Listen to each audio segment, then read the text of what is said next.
वानराणामधीशम्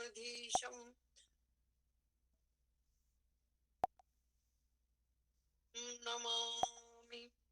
ओम गुरुर्ब्रह्मा गुरुर्विष्णु गुरुरेव महेश्वरः गुरु साक्षात् परम ब्रह्म तस्मै श्री गुरुवे नमः।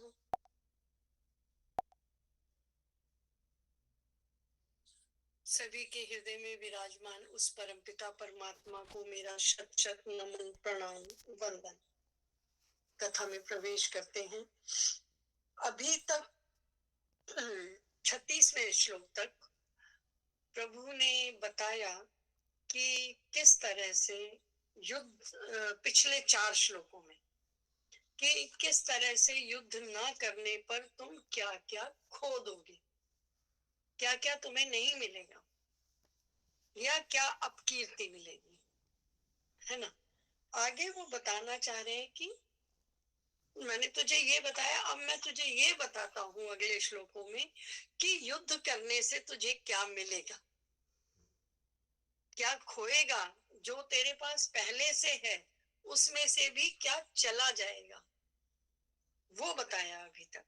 अब वो बता रहे हैं कि तुम्हें क्या मिलेगा अगर तुम युद्ध करोगे। तो वो ये बताते हैं 37वां श्लोक, हतो वा प्राप्स्यसि स्वर्गम, हतो मरने पर, वा प्राप्स्यसि स्वर्गम तुम स्वर्ग को प्राप्त करोगे, जित्वा वा जीतने पर, भोक्ष्यसे महीम इस युद्ध में यदि हतो मर जाते हो तो स्वर्ग को प्राप्त करोगे, और जित्वा यदि तुम जीत जाते हो युद्ध को तो भोक्ष्यसे यानी खाओगे या भोग करोगे, किसको, महीम इस धरती को। तस्मात् इसलिए, उत्तिष्ठ कौन्तेय, हे कौन्तेय तुम खड़े हो जाओ। खड़े होने का अर्थ है कि जग जाओ। दो जने सो रहे हैं, एक मचला है और एक नींद में सोया है। जो नींद में सोया है उसे आप जगा सकते हो, जो मचला बन के पड़ा है उसको आप कितने भी जतन कर लो जगा नहीं सकते, क्योंकि वो सोया ही नहीं है ना। जो सोया है उसी को ही तो जगा सकते हो, जो मचला पड़ा है उसको आप जगा नहीं सकते क्योंकि वो सोया ही नहीं है। जगेगा तब जब वो सोया होगा, वो सोया ही नहीं है, आप उसको कभी नहीं जगा सकते। वो कहते हैं उत्तिष्ठ। हमारे यहाँ कभी ये नहीं कहते जागो उठो और चलो, हम कहते हैं उठो, उत्तिष्ठ। फिर कहते हैं जागृत, फिर हम कहते हैं पराम्बरा प्राप्य वराम निबोधत, कि उठो, जागो और अपने लक्ष्य को प्राप्त करो। हम ये नहीं कहते जागो उठो और लक्ष्य को प्राप्त करो। जो सोया है वो कहने से जागेगा, और जब वो जग गया फिर उसको हम कहेंगे अब तुम चेतना में आओ।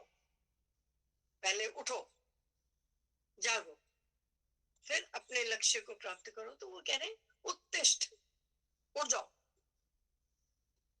और फिर तुम तस्माद उत्तिष्ठ कौन्तेय युद्धाय कृत निश्चय, युद्धाय युद्ध के लिए, चतुर्थी विभक्ति, युद्ध के लिए खड़े होकर तुम उठ जाओ, युद्ध के लिए उठ जाओ, सुस्ती नहीं उतारनी, उठो और लग जाओ अपने, जुट जाओ काम पे। तो वो कहते हैं हतो वा प्राप्स्यसि स्वर्गम, कि अगर तुम मर गए, अगर ठीक है युद्ध है तो कोई भी पक्ष जीतेगा, एक हारेगा, ये कंफर्म है। लेकिन कौन जीतेगा कौन हारेगा ये प्रभु ने इस अध्याय में डिक्लेयर नहीं किया। तत्व की बात बता रहे हैं ना, सांख्य योग की, तो वो उस बारे में बता रहे हैं कि अगर तुम, हमें नहीं पता कौन जीतेगा कौन हारेगा, लेकिन अगर तुम हार ही गए, वर्स्ट हम कहते हैं ना, बुरे से बुरा क्या होगा, ये होगा ना, तद भी कोई गाल नहीं। प्रभु कह रहे हैं कि हतो वा प्राप्त से स्वर्गम, अगर तुम मर गए तो तुम्हें स्वर्ग मिलने वाला है, घाटा तो कभी भी नहीं है। उस स्वर्ग के लिए कितने जतन हैं। पिछले श्लोक में बताया कि स्वर्ग के द्वार खुल गए हैं, अब वो कह रहे हैं कि स्वर्ग तुम्हें जाना है। अगर मर गए तो तुम्हें स्वर्ग जाने, दरवाजे खुले हुए हैं। युद्ध शुरू हुआ तो दरवाजे खुल गए, और अगर मरे तो सीधा स्वर्ग।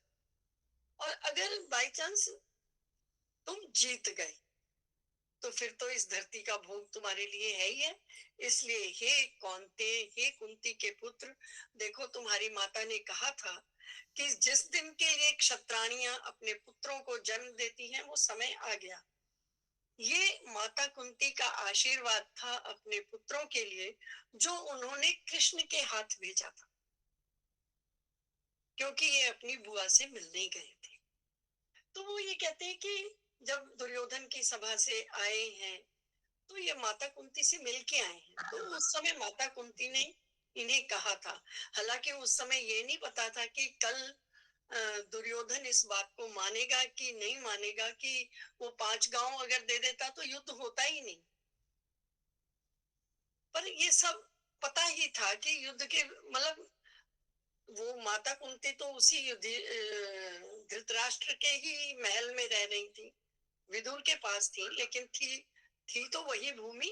तो उनको पता था कि कुछ होने वाला नहीं है, तो उन्होंने ये बात संदेशा दिया था। तो वो उसको भी याद कर रहे हैं और उनको कह रहे हैं, कुंती के पुत्र उठ जाओ, माता कुंती ने भी कहा था अब तुम युद्ध के लिए तैयार हो जाओ। और इस तरह से उनका कहना है कि किसी भी हालत में तुम्हें अपने कर्तव्य का त्याग नहीं करना है, और तुम्हारा कर्तव्य क्या है? युद्ध, क्योंकि तुम क्षत्रिय हो। और इस क्षत्रिय पने को युद्ध तुम्हें इसलिए भी करना है कि तुम किसी भी तरह घाटे के सौदे में नहीं हो। युद्ध के 2 परिणाम, या हारो या जीतो। हारने पर तुम्हें स्वर्ग मिलने वाला है, जीतने पर तुम्हें धरती मिलने वाली है, तो तुम घाटे में तो कहीं भी नहीं हो।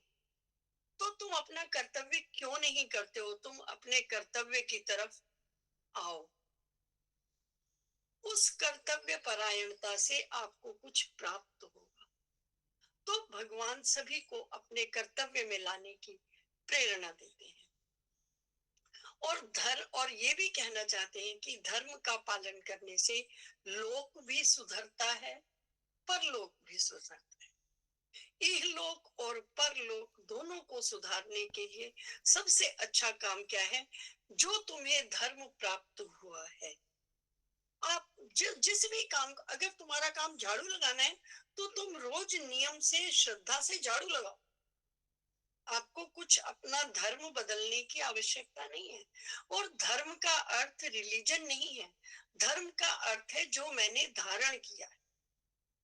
उस धारण करने में, जो भी मैंने धारण किया है, अगर मैंने सबकी सेवा धारण की है तो उस सेवा से भी मुझे मोक्ष प्राप्त होगा। यहाँ ये कहने का भाव है। वो कहते हैं कि कर्तव्य पालन से हमेशा धर्म की संसिद्धि होती है, विशेष रूप से सिद्धि होती है, और व्यक्ति इहलोक और परलोक से तर जाता है। और जब व्यक्ति अकर्तव्य कर्म, करने योग्य कर्मों का त्याग करता है, तो उसे इहलोक में भी निंदा मिलती है, बुराई मिलती है, लोग अकीर्ति मिलती है, और वो व्यक्ति अपने धर्म से भी च्युत हो जाता है, गिर जाता है। वो अपनी जगह खड़ा भी नहीं हो पाता। किसी संसिद्धि को प्राप्त करना तो बहुत दूर की बात है, तो अपने धर्म को नहीं छोड़ना। अगले श्लोक में भगवान कहते हैं, सुख दुख समे कृत्वा लाभा लाभौ जया जयौ ततो युद्धाय युध्यस्व नैव पापम अवाप्स्यसि। कि सुख और दुख को बराबर समझकर। अब आप ये देखो भगवान ने यहाँ क्या कहा है, सुख और दुख।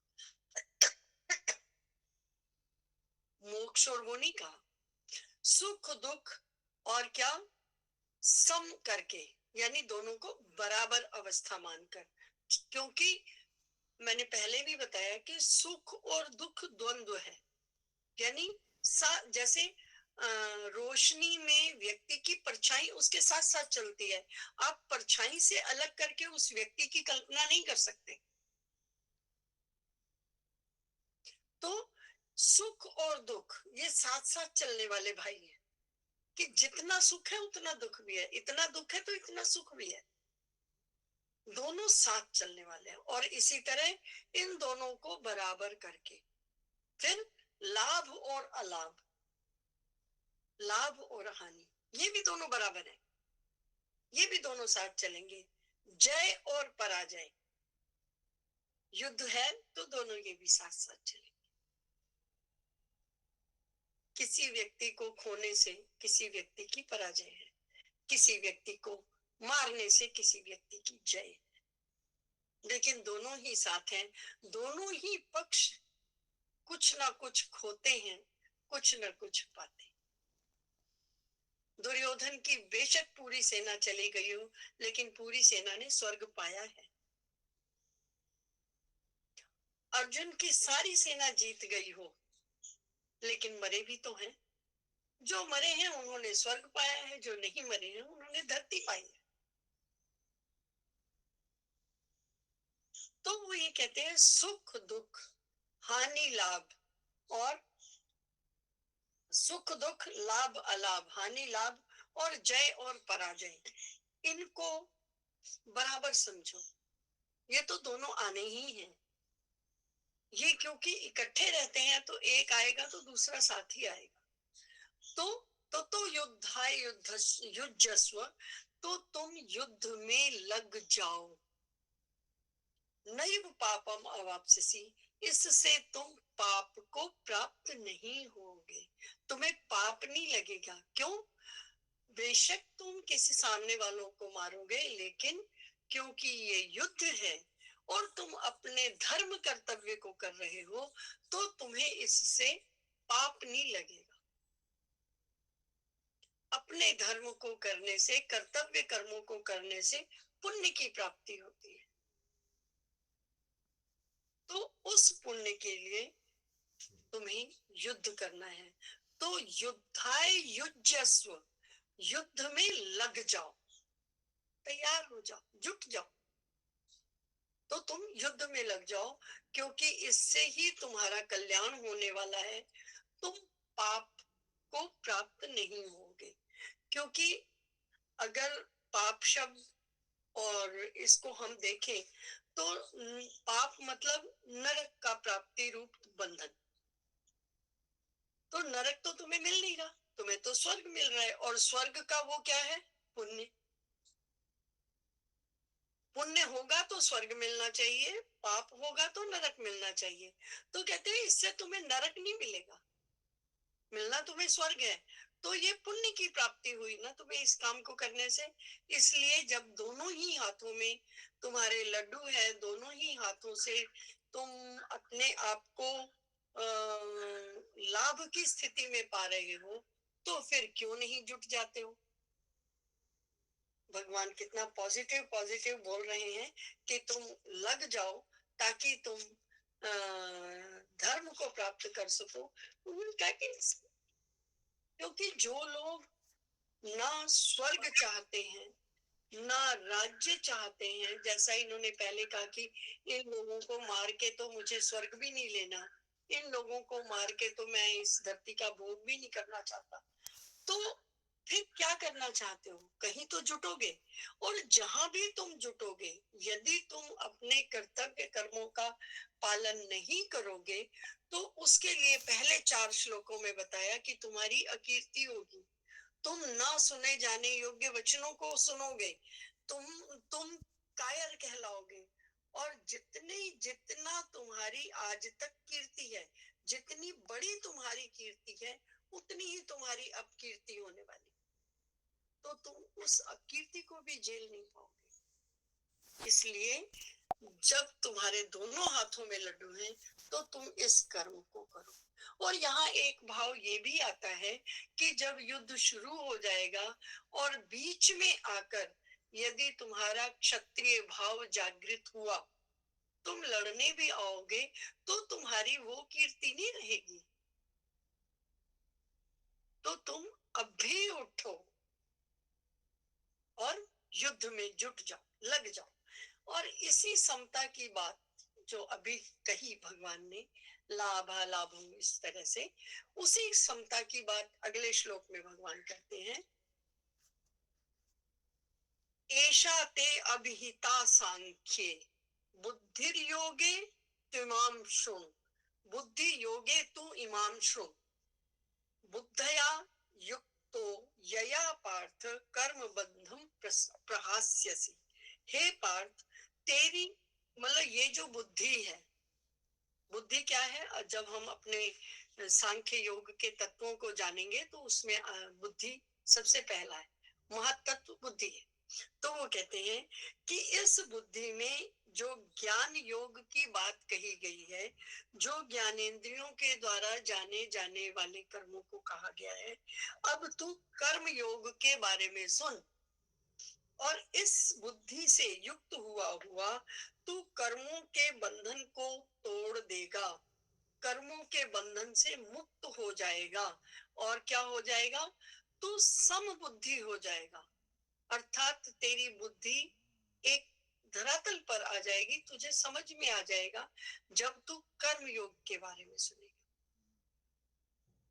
मैंने कल भी कहा था कि जितना अच्छा कर्म योग गीता में सिखाया गया है, जितनी विस्तार से विश्लेषणा कर्म योग की है, इतनी विस्तार से विश्लेषणा कहीं भी नहीं मिलती।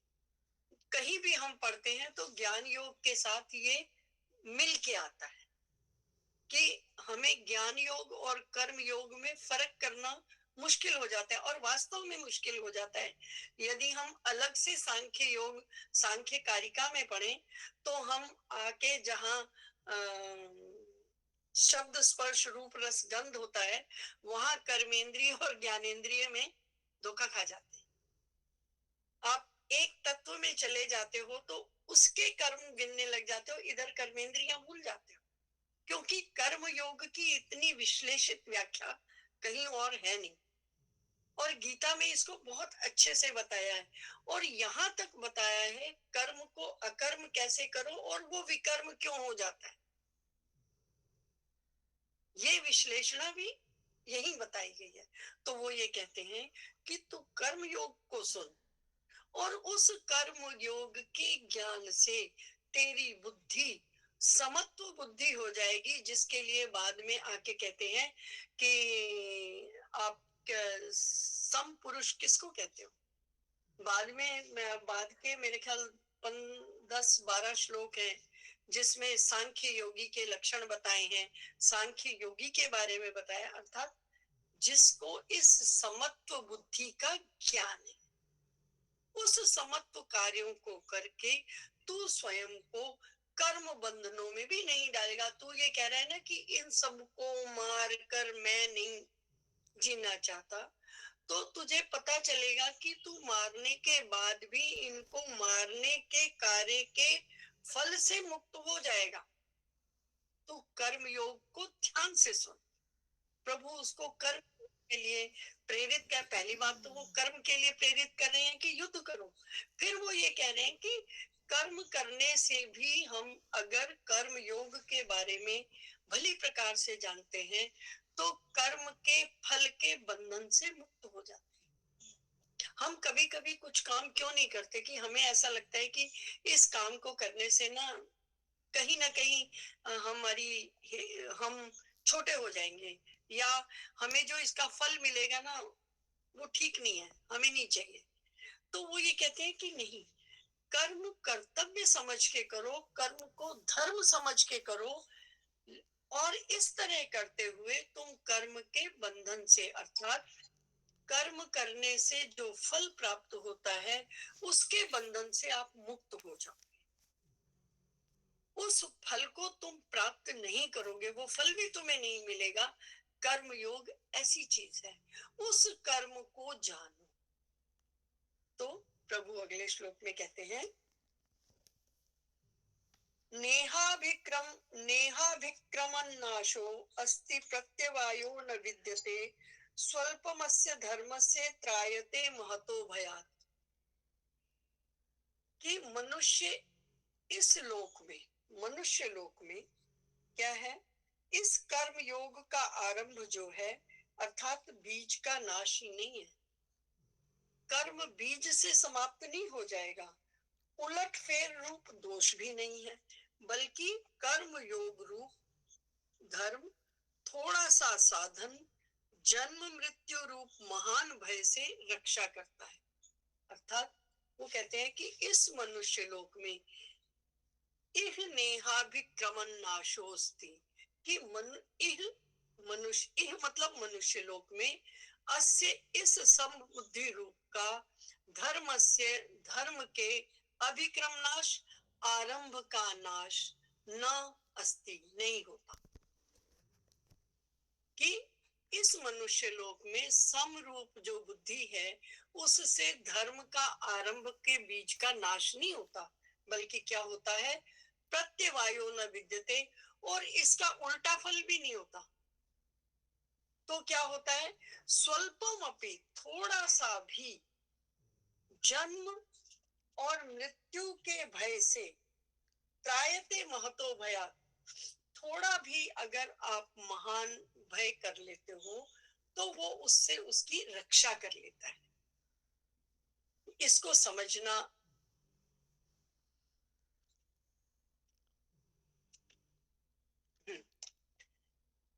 इसको समझने की आवश्यकता है। मुझे लगा कि 43 हो गए, तो वही शुरू तब किया जाए जब समझाने का समय। तो इस समबुद्धि का जो आरंभ हो जाए तो उस आरंभ का नाश नहीं होता। अर्थात एक बार आप में समत्व बुद्धि आ गई तो आप ये सोचो बीच में आके आपकी ये बुद्धि पलटेगी, तो ऐसा नहीं है। जब तक अच्छे से समझ नहीं आएगा इसका आरंभ नहीं है।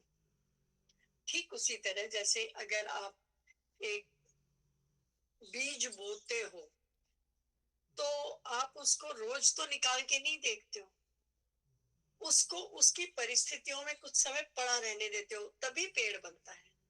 तो जब आप में समत्व बुद्धि आ गई, मतलब अब बीज ठीक है या नहीं है वो तब पता चलता है जब पेड़ के रूप में आ गया। तो उससे पहले वाला प्रोसेस बेशक दिखाई ना दे, लेकिन होता तो है।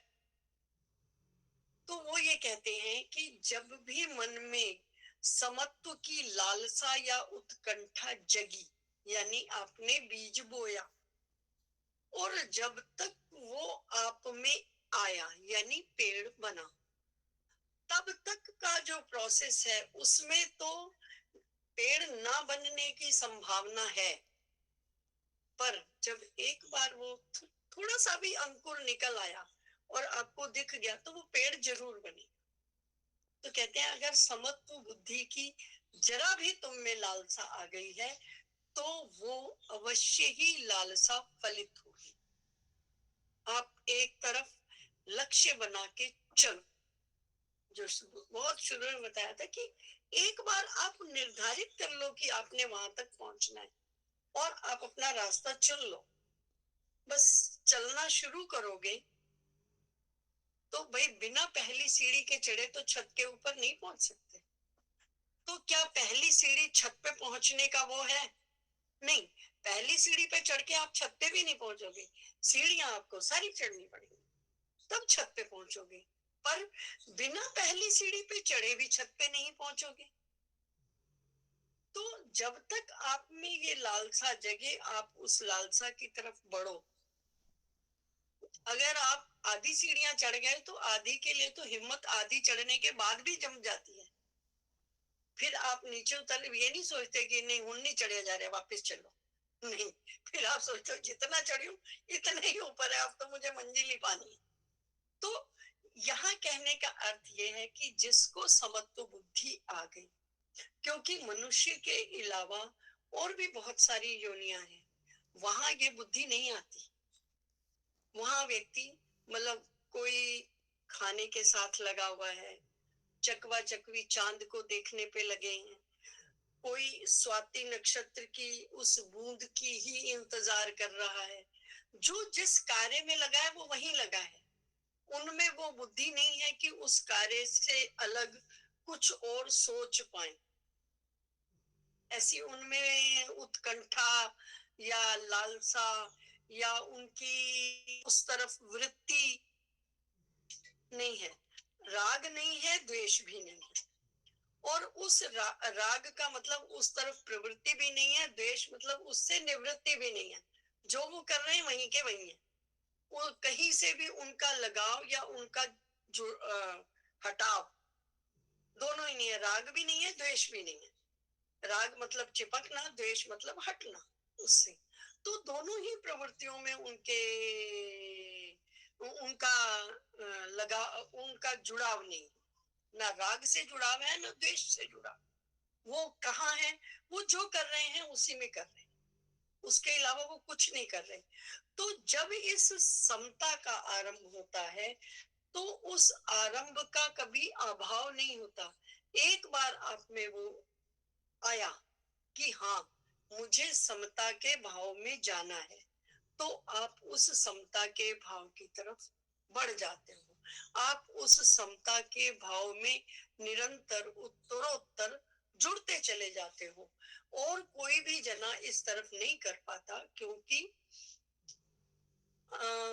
जितने भी हमारे मंत्र हैं ये सब सकाम है। मतलब कुछ मंत्र ऐसे हैं, हम यज्ञ क्यों करते हैं? क्योंकि हमें कुछ फल की प्राप्ति होती है। हम कभी अपने बच्चे के लिए कर लेते हैं, कभी अपने लिए कर लेते हैं, अपने स्वर्ग की प्राप्ति के लिए कर लेते हैं, अपने घर की सुख शांति के लिए। तो ये सकाम कर्म है। इन सारे सकाम कर्मों से उस फल, जिस फल के लिए हमने वो यज्ञ किया या जिस भी कार्य की सिद्धि के लिए हम उस कार्य की तरफ प्रवृत्त हुए, हमने उस कार्य को किया। उस कार्य मतलब उस मंत्र को जपा, या उस मंत्र को हमने आहुति दी, या उस मंत्र को मतलब इतने लाख पूजा करनी है, इतना ये करना है। जो ये इस तरह के यज्ञ हैं, जैसे पुत्रेष्ठी यज्ञ से पुत्र प्राप्त हुआ। पुत्र का मतलब हमेशा ये जेंडर नहीं है। पुत्र का मतलब संतान है। आप ये देखो कि जिस समय उन्होंने भी यज्ञ किया था तो उनको पुत्र के बजाय पुत्री प्राप्त हुई थी। पुत्रेष्ठी यज्ञ किया था, पुत्री प्राप्त हुई थी। तो ये हम लोगों पर, हम हिंदू धर्म पर ये आक्षेप भी लगाते हैं लगाने वाले कि आप लोगों में स्त्रियों की महत्ता नहीं है, हर समय पुत्र मांगा है। नहीं, हर समय हमने संतान की कामना की है, अच्छी संतान की कामना की है। तो वो ये कहते हैं कि ये जितने सकाम कर्म हैं, इनसे उस फल की इच्छा रहती है। तो जब हम फल की इच्छा रख के काम करते हैं तो हमारे कर्म करने में कहीं ना कहीं असावधानी हो जाती है, क्योंकि हमारा कुछ ध्यान, उस बुद्धि का कुछ एक हिस्सा उस फल में आ जाता है। यदि हम उस फल को छोड़कर अपने उस कर्म की तरफ ध्यान दें तो वो निष्काम कर्म हो जाता है। और निष्काम कर्म जब होता है तो उस कर्म के फल की, ये नहीं है कि उससे वो का फल नहीं मिलेगा, फल तो मिलेगा, लेकिन एक ये वाला फल कि आपने कुछ कर्म किया, अब तुम्हें मोक्ष नहीं मिलेगा, क्योंकि उस कर्म के फल के लिए तुम्हें फिर से आना पड़ेगा। उस फल के लिए तुम्हें फिर आना नहीं पड़ेगा। फिर उसका फल कहाँ होगा? वो प्रभु ने 8वें या 9वें अध्याय में आता है कि अगर तुम इस रास्ते पर चल पड़े और तुमने इस रास्ते पर फल की इच्छा नहीं रखी, तो फिर और मतलब तुमने कर्म भी बीच में छोड़ भी दिया मान लो, तो तुम्हें किसी अच्छी जगह जन्म हो जाता है जहां पर तुम उस जहां तक तुम पहुंचे हो उसके आगे बढ़ना शुरू करते हो। तुम्हारा जन्म ही किसी योगी के घर हो जाता है, तो तुम्हें ये जितना योग या जितना ध्यान, जितना पूजा पाठ आपने इस जन्म में किया है, बेशक तुमने उसके आगे छोड़ दिया, मतलब ऐसा 8वें 9वें अध्याय में एक जगह आता है, मुझे श्लोक दिमाग में नहीं आ रहा। तो तुम उसके आगे शुरू करते हो। भगवान ने वहां बड़े अच्छे से विश्लेषण किया इस बात का कि जो नया जन्म है वो कैसे और किस तरह से आपकी अगली यात्रा शुरू होती है, चाहे आप ये नहीं जानते कि ये आपकी अगली यात्रा है। लेकिन आप अपने जन्म के अनुसार, अपने कुल धर्म के अनुसार, आप अपनी स्थिति के अनुसार कल्पना कर सकते हैं आप पिछले जन्म में क्या रहे हो।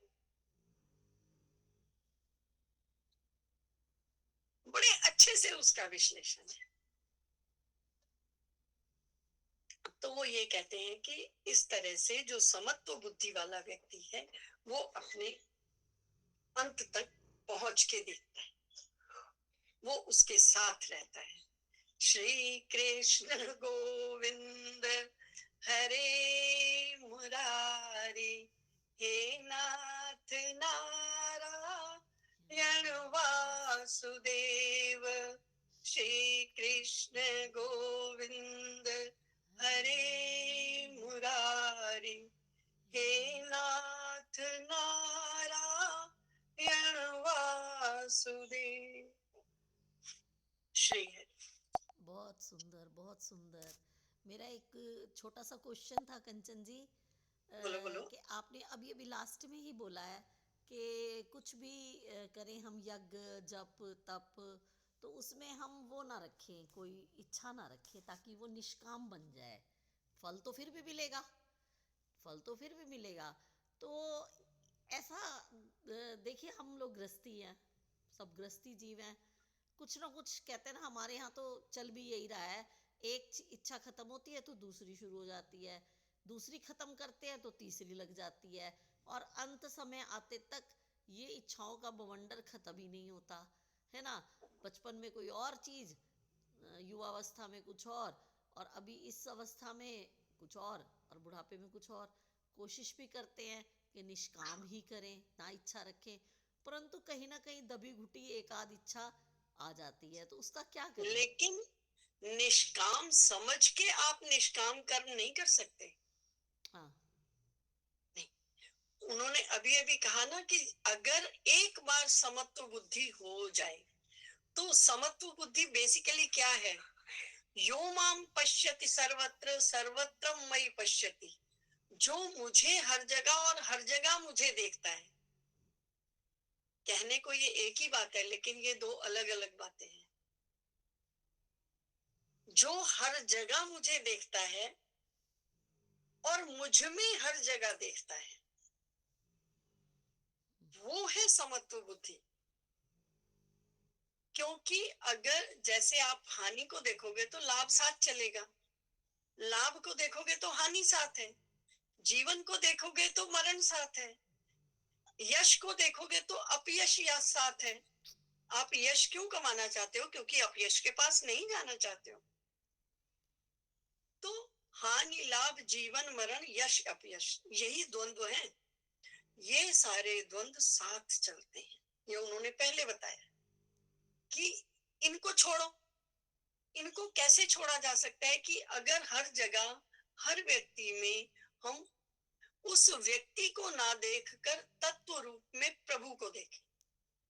सांख्य योग इसीलिए तो है कि ये हर पूरे संसार की, पूरी सृष्टि की कल्पना 25 तत्वों के माध्यम से करता है।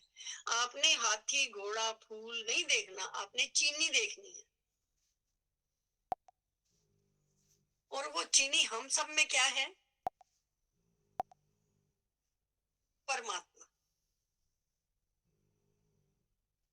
चीनी खानी है या नहीं खानी ये सोचना है, वो घोड़ा खाना है या नहीं खाना ये नहीं सोचना। हर चीज में भगवान जी को परमात्मा। देखें और परमात्मा में हर चीज को देखें, और हर चीज निष्काम भाव से अपना कर्म करते जाएं। फल तो भगवान जी है ही देने वाले, बिल्कुल। नहीं। जैसे अब आप ये कहोगे कि हम रोटी अपने लिए खाते हैं, मान गई, रोटी हम अपने ही लिए खाते हैं, लेकिन इसके लिए भी बताया गया है हमारे यहाँ कि आप पहला कौर सबसे पहले तो आप भोग लगाओ। देखो, आप डलिया लेके भगवान जी के मंदिर में जाते हो और वो आपका कोई आपसे पूछता है कहाँ जा रहे हो, मंदिर जा रही है, आपके इसमें क्या है, तो आप कहते हो कुछ फूल हैं, कुछ फल हैं, कुछ है ना, और ये जल चढ़ाने के लिए ले जा रही हूँ। जब आप वापस निकलते हो तो आप क्या कहते हो, वो कहते हैं कि आपकी डलिया में क्या है, बोला प्रसाद है। अब वो फूल फल और जल नहीं रह गया, जी, अब वो प्रसाद है। बिल्कुल भाव सही बदल बता गए रहे, ना। भाव बदल गया, भाव ही बदलना प्रभु है। के दरबार में जाने मात्र से उन सब वस्तुओं के प्रति आपके भाव बदले। भाव बदल गए। अब इसी सेंटेंस को आप दूसरी जगह लागू करो। मैं बताती हूँ, आपने पहला कोर उठाया, आप बोलो प्राणाय स्वाहा। यज्ञ में आप क्या करते हो, आहुति देते हो, क्या कहते हो, इदं नमम, इदम इंद्राय इदं नमम, इदम प्रजापत्ये इदं नमम, कि ये मेरा कुछ नहीं है, ये आहुति थी जो मुझे प्रकृति से मिली और ये मैंने अग्नि देवता के थ्रू आपको दी, इसमें मेरा कुछ नहीं है। मेरा कुछ नहीं। हम हर बार अफर्मेशन देते हैं कि इसमें मेरा कुछ नहीं है। तो हम ये जो खाना खाते हैं किसके लिए खाते हैं, इस शरीर के लिए। ये शरीर क्या है, अगर इसे तत्व रूप में जाने तो क्षिति जल पावक गगन और समीर। आप इन्हीं 5 महाभूतों को ये यज्ञ कर दो। जी, गॉड, प्राणाय स्वाहा, अपानाय स्वाहा, व्यानाय स्वाहा, उदानाय स्वाहा, समानाय स्वाहा, ऐसा कहते हुए खाना खाओ, तो ये पांचों तत्व अपनी चीज को ग्रहण कर लेंगे। आपने नहीं खाया, आपने ये खाना हवन किया, यही है निष्काम कर्म। जी, बहुत बहुत धन्यवाद। खाना आपने जी, तभी भी खाना है। तब भी खाना है। जी, बहुत बहुत धन्यवाद कंचन जी, बड़े अच्छे से समझ में आया होगा सब।